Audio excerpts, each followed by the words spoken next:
On vous souhaite la bienvenue à ériclatour.com. Élection municipale, Saint-Jean-sur-Richelieu, 7 novembre. Il y a deux équipes, deux candidats à la mairie de déclarer jusqu'ici. Entrevue avec le maire sortant de Saint-Jean-sur-Richelieu, Alain Laplante.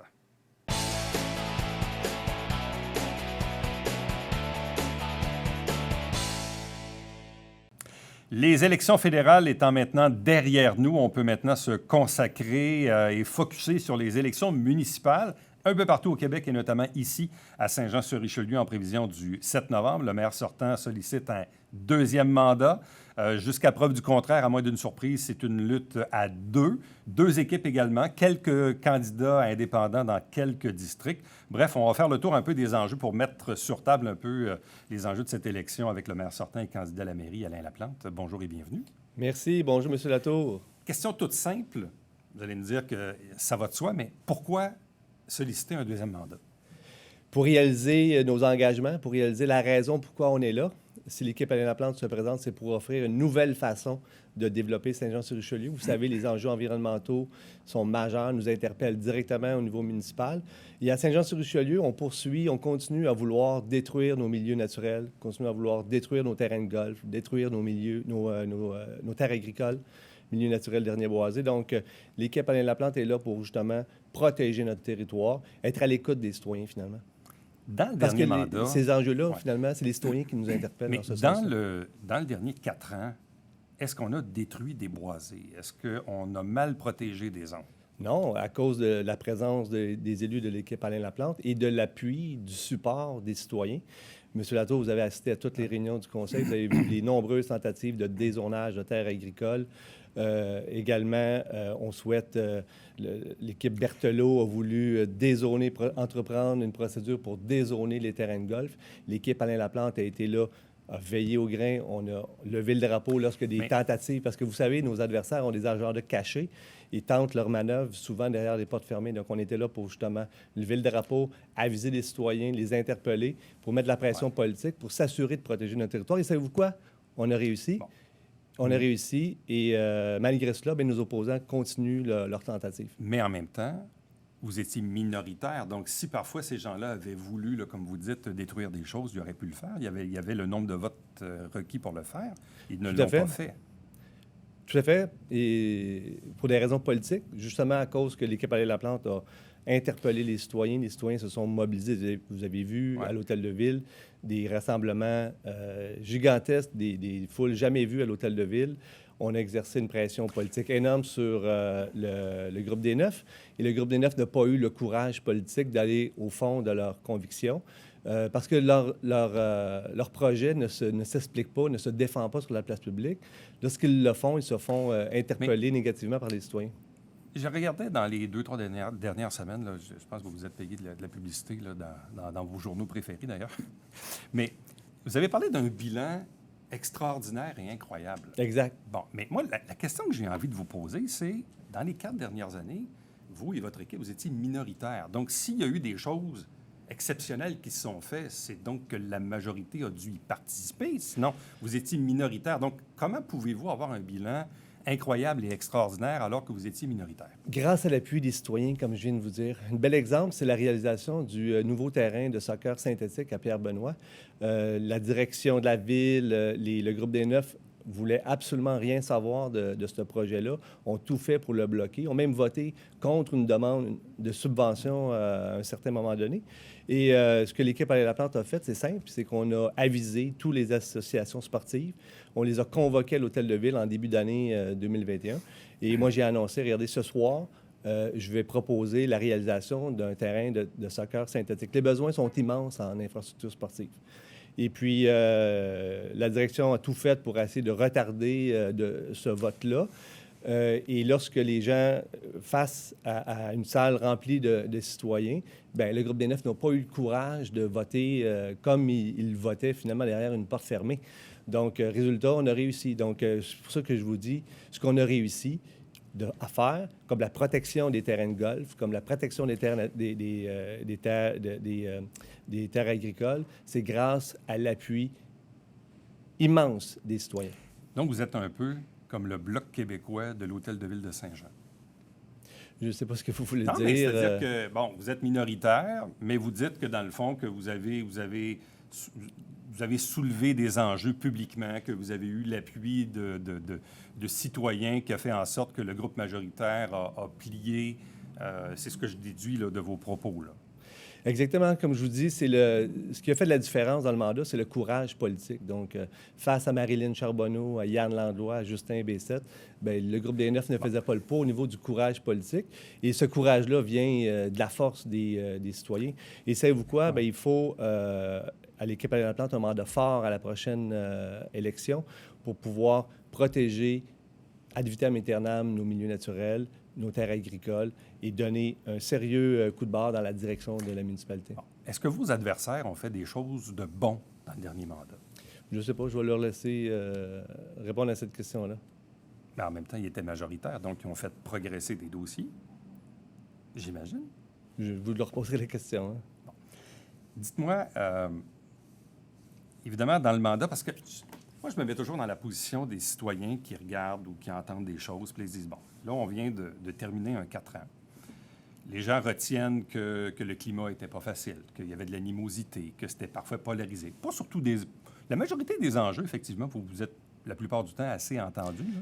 Tant il y a si longtemps qu'on aura des élus, tant il y a si longtemps que le groupe des Neuf auront un agenda caché afin de détruire les terrains de golf, détruire les milieux naturels, détruire les terres agricoles, je vous le dis, il y aura toujours de la bisbille au Conseil. Parce que c'est pas ça que les citoyens nous demandent. Pourquoi vous dites que vos adversaires ont un agenda caché? Qu'est-ce qui vous laisse croire que vos adversaires ont des trucs à cacher puis qui font des affaires par en dessous? Lorsque vous écoutez les communications de nos adversaires, ils ne nous disent pas « Votez pour nous, nous allons détruire le terrain de golf. Votez pour nous, nous allons détruire les terres agricoles. » C'est pas ça qu'ils disent aux citoyens. Ils disent le contraire. Ils répètent exactement les mêmes choses. Ils répètent nos engagements à nous. Mais dans les faits, vous, M. Latour, qui avez assisté à toutes les réunions, vous les avez vues, les nombreuses tentatives de dézonage des terrains de golf, dézonage de terres agricoles, vous les avez vues? Bien, il n'y a pas eu de projet de déposer. Ben oui. Le père. Oui, le père, mais dans le cas des golfs. Dans le cas des golfs, là, jusqu'à le preuve conseiller du contraire, Yvan Berthelot. Il n'y a pas eu de projet de la famille Morin de déposer, là. En mars 2018, lorsque Yvan Berthelot a été rechercher Jean Fontaine, Marco Savard, pour leur dire joignez l'équipe Berthelot et nous allons entreprendre un processus de changement de zonage en utilisant les dispositifs de la loi 122 pour pouvoir changer le zonage des golfs à l'encontre de la volonté des citoyens.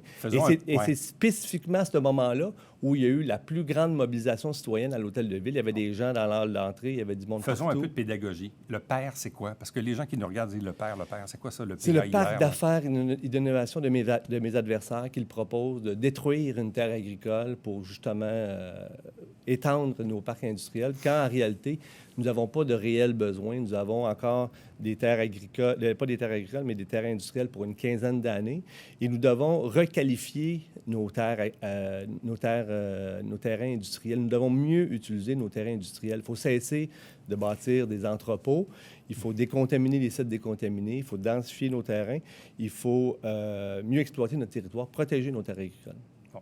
Quand je disais tantôt le dernier mandat, les gens retiennent que le climat était parfois malsain. Ils vont retenir les frais d'avocat. Ils vont retenir que vous avez les frais d'avocat, M. Latour, vous savez... On pourra développer, mais je reviens, disons, à votre suspension de 95 jours. Vous allez me dire que c'est de l'histoire ancienne puis qu'il y a un contexte politique, mais pour le citoyen moyen qui nous regarde en ce moment puis qui retient ça, en quoi cette suspension-là va-t-elle vous nuire dans votre processus de réélection? Monsieur Latour, les gens ont suivi les travaux au Conseil, malgré ce que mes adversaires peuvent dire ou ce que les médias peuvent dire. Les gens ont vu le putsch politique. Lorsque je suis arrivé, la première chose que nous avons fait, nous avons justement mis en lumière les frais d'avocat exorbitants. Le mandat précédent, la maire Fecteau avait dépensé 4 millions d'honoraires d'avocats. Et le comité exécutif, dès le début de l'année 2018, dès notre arrivée, on a entrepris une enquête justement pour venir investiguer ces nombreux mandats-là qui étaient donnés à des firmes extérieures, des grandes firmes d'avocats de Montréal. Et c'est là, spécifiquement là, que la guerre politique a commencé. Le groupe des Neuf m'ont menacé, ont congédié sans aucune raison mon chef de cabinet, ont venu abolir la délégation de pouvoir du comité exécutif pour venir finalement abroger le mandat d'enquête des honoraires d'avocats. C'est exactement pour m'empêcher d'exercer mon pouvoir d'enquête que le groupe des Neuf a agi. Et mon chef de cabinet a été congédié dans cette guérilla-là, sans aucune raison. Et donc là, évidemment, l'attaque n'était pas vers lui, l'attaque était vers moi. Je me suis opposé au congédiement de mon chef de cabinet. Monsieur Latour, savez-vous, vous ne le savez pas, il n'y a personne ne sait encore à ce jour qu'est-ce que mon chef de cabinet a fait de si grave pour justifier son congédiement. Ouais, mais ce dossier-là est toujours devant les tribunaux. Le manquement éthique que vous reprochez à la commission municipale... Lorsqu'on me dit que je ne défends pas l'intérêt de la ville, je suis complètement en désaccord. Regardez combien le groupe des Neufs ont dépensé en frais d'avocat contre des citoyens, contre moi, contre mon chef de cabinet, puis venez me dire après que moi, je ne travaille pas dans l'intérêt de la ville. Mais en même temps, les frais d'avocat qui étaient... Si vous permettez, M. Lepage, le manquement éthique qu'on vous a reproché à la commission municipale, c'est d'avoir voulu aider votre ami Guy Grenier à régler sa fin d'emploi avec la ville. Guy Grenier est mon chef de cabinet. Il a été victime d'un congédiement injustifié. Évidemment, moi, ça fait, M. Latour, ça fait bientôt 4 ans que je suis maire de la ville de Saint-Jean et je travaille sans chef de cabinet. Mais la commission municipale et la Cour supérieure ont jugé que vous étiez en manquement éthique? Laissez-moi répondre. Le maire Fecteau avait un chef de cabinet, votre frère. Éric Latour, c'était le... Sylvain Latour, je veux dire, excusez-moi. C'était le chef de cabinet de Fecteau. Il était le chef de cabinet du maire précédent, M. Delbecq. Pourquoi moi, Alain Laplanche, je n'ai pas le droit d'avoir de chef de cabinet? Parce qu'ils ne veulent pas que j'embauche mon ami. Est-ce que je devais embaucher un ennemi politique? Il y a quand même 2 tribunaux qui ont conclu que vous avez eu un manquement éthique. C'est pas vrai. Bien, la commission municipale et la Cour supérieure ont validé. Non, la Cour supérieure est venue dire qu'elle ne pouvait pas venir réviser... Au final, vous avez été suspendu 95 jours pareil. Oui, exactement. Mais ce que je veux dire, c'est qu'on comprend le contexte politique que vous défendez comme argument. Mais le citoyen, lui, il se dit, mon maire, il a été suspendu 95 jours. Mon maire, là, il se fait accuser d'harcèlement envers certains employés. Encore là, on parle de votre frère, M. Latour. Je sais, mais il y a 2 autres employés là-dedans. Il n'y a pas juste mon frère. Les employés à la ville, M. Latour, n'ont pas le droit de faire de politique. C'est interdit. Les employés municipaux ne peuvent pas faire de politique. Mais la CNESST a jugé qu'il y a eu du harcèlement. Et l'enquête indépendante de la ville a jugé de la même chose. Excusez-moi, vous dites des mensonges, monsieur. C'est pas un mensonge. Monsieur Latour, ne dites pas de mensonges.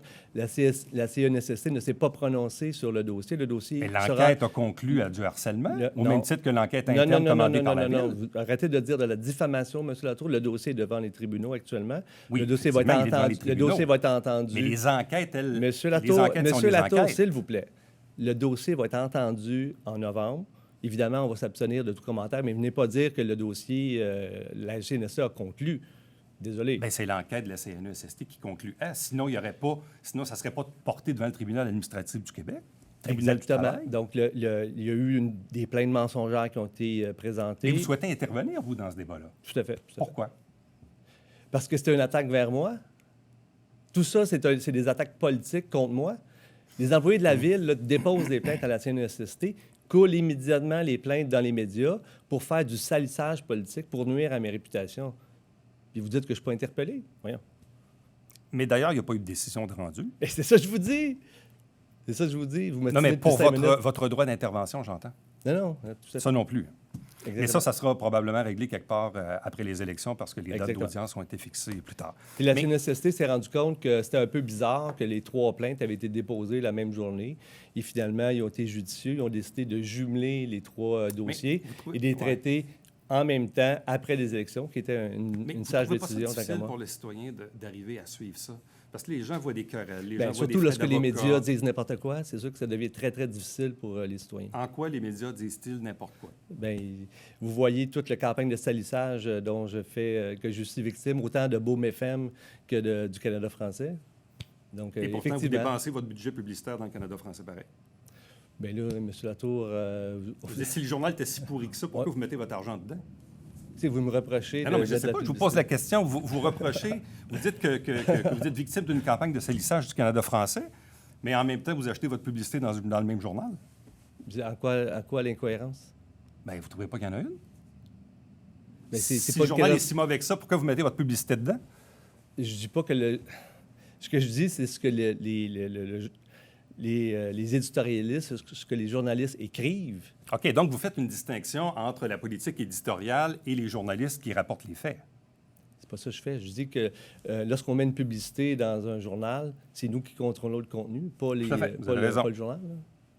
Bon. Les enjeux.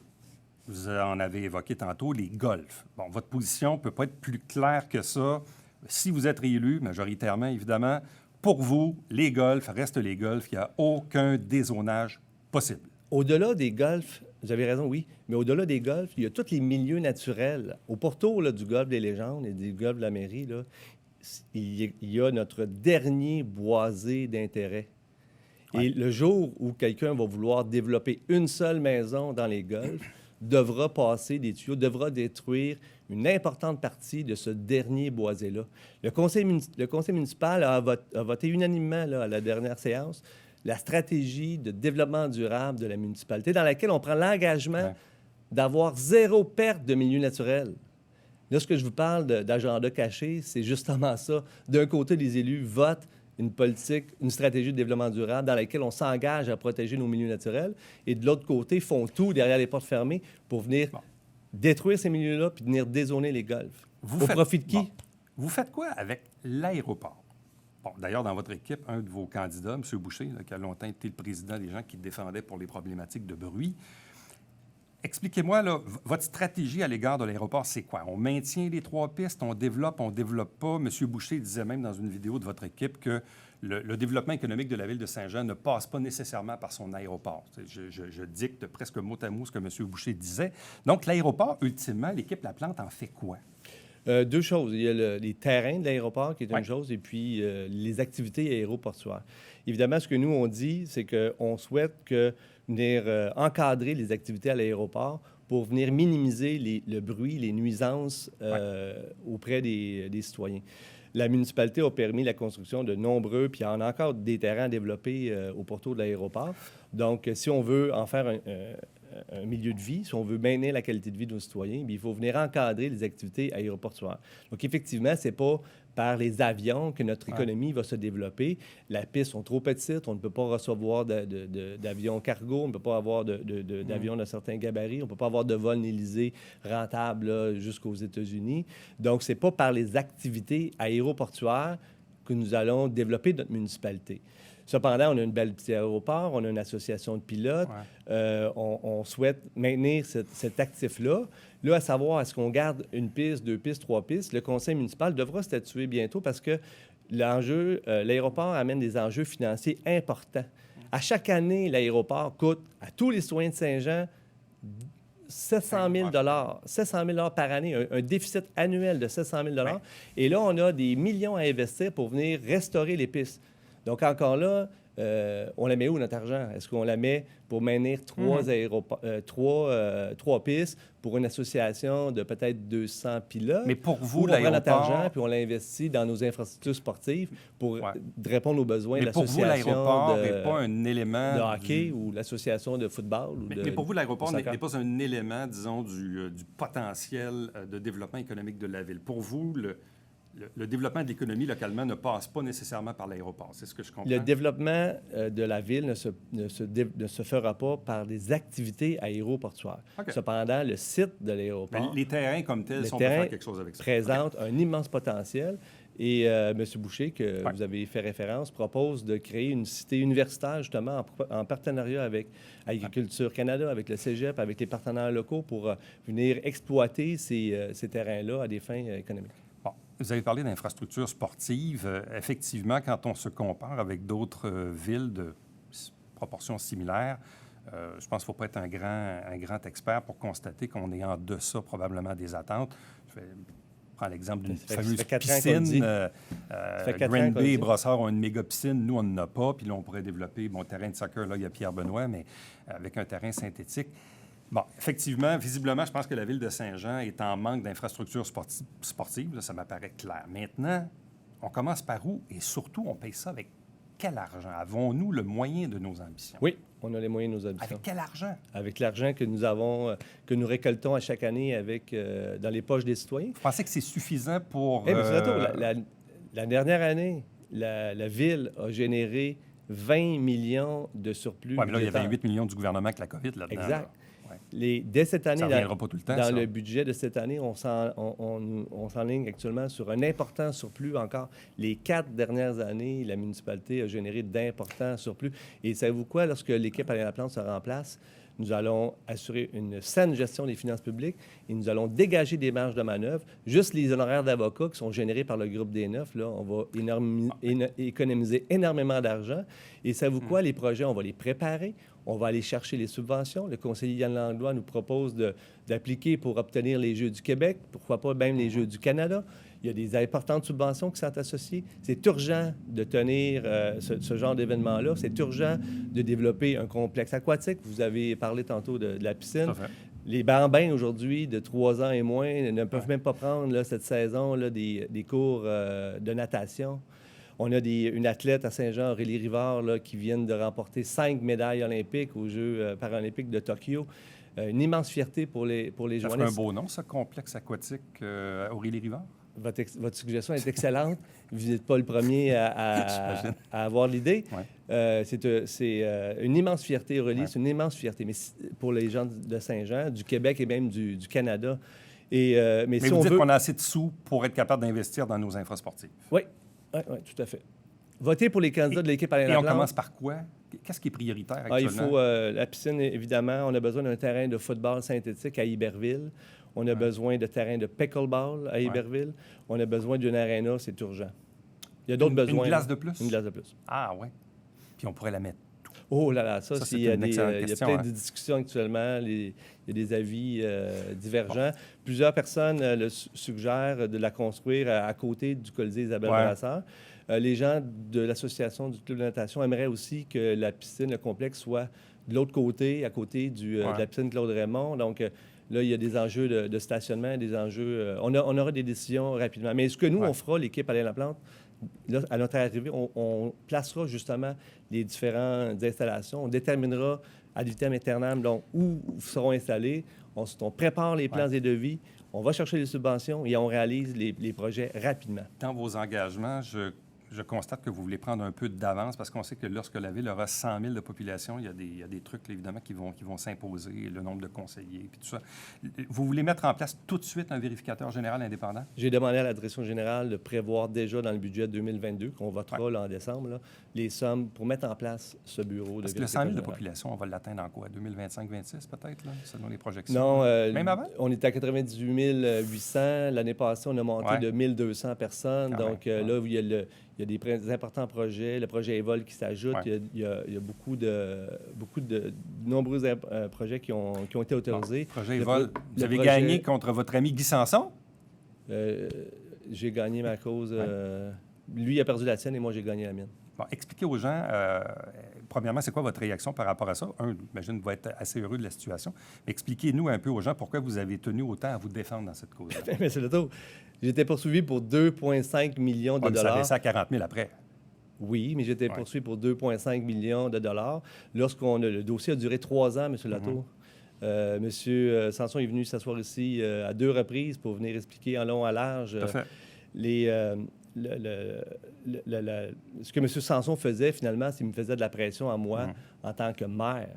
Et non pas comme le citoyen candidat d'avant l'élection. Exactement. Et donc, ce qu'il faisait, c'est une pression indue sur un élu, ce qui est illégal. Les preuves étaient immenses. M. Sanson est venu s'asseoir ici et a dit que s'il me poursuivait, c'était pour mes actions comme maire. Et malgré ça, le groupe des Neuf ont fermé les yeux, ont refusé de me défendre. Pourquoi? Parce que le groupe des Neuf, avec M. Sanson, ont voulu m'exercer justement une pression sur moi. Tout ça coordonne avec le congédiement de mon chef de cabinet, avec aussi l'abolition des pouvoirs du comité exécutif, l'abolition du mandat de surveillance des frais d'avocat. Tout ça se déroule en même temps pour m'exercer une immense pression. Et heureusement, la juge de la Cour supérieure est venue statuer effectivement que cette poursuite-là était frivole et que effectivement c'était une poursuite bâillon. Et M. Sanson a été condamné à rembourser des frais d'avocat payés pour ma défense à la Ville, payés par la Ville pour ma défense, et 5 000 en dommages punitifs. En terminant, vous avez fait, vous l'avez dit plusieurs fois dans l'entrevue, le groupe des Neuf, l'équipe Berthelot. Bon, Yvan Berthelot n'est plus là. Le groupe des Neuf, ça existe-tu encore vraiment? Le groupe des Neuf, voulez-vous que je vous les nomme? Le groupe des Neufs, c'est les conseillers Yvan Berthelot, Il n'est plus là. Mélanie Dufresne, Jean Fontaine, Marco Savard, Claire Charbonneau. Ceux qui se présentent avec Mme Bouchard. Patricia Poisson. Là, vous me déconcentrez. J'en ai peut-être oublié. Mme Michel Poisson Gendron. et M. Gendron sont indépendants maintenant. Michel Gendron, François Là, ils sont Auger, plus neufs, ils sont 7, parce que Mme Marcoux et M. Berthelot ne sont plus là. Effectivement. Donc, du groupe des Neufs, nous avons réussi à convaincre 3 de ne pas se représenter. Donc, ça, c'est réglé. Ce qui reste à faire, et c'est là que se déroulera les batailles durant la prochaine campagne électorale dans les 6 autres districts, les 6 membres du groupe des Neufs qui se représentent et qui appuient tous, en passant, Mme Bouchard. Alain Laplante, merci beaucoup. Merci à vous. Bonne campagne. Vous allez pouvoir débattre dans les prochaines semaines, puis on se reverra, nous, quelque part, peut-être avant l'élection. Et on va passer, au débat de la Chambre de commerce que vous présiderez. Puis, évidemment, dans une autre entrevue, probablement une semaine ou 2 avant l'élection, le temps de passer les 20 quelques candidats des 2 équipes et les indépendants. Salutations. Merci. Restez avec nous. Au retour, le mot de la fin.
Dimanche, 9h30, Télé Bingo, on vous attend.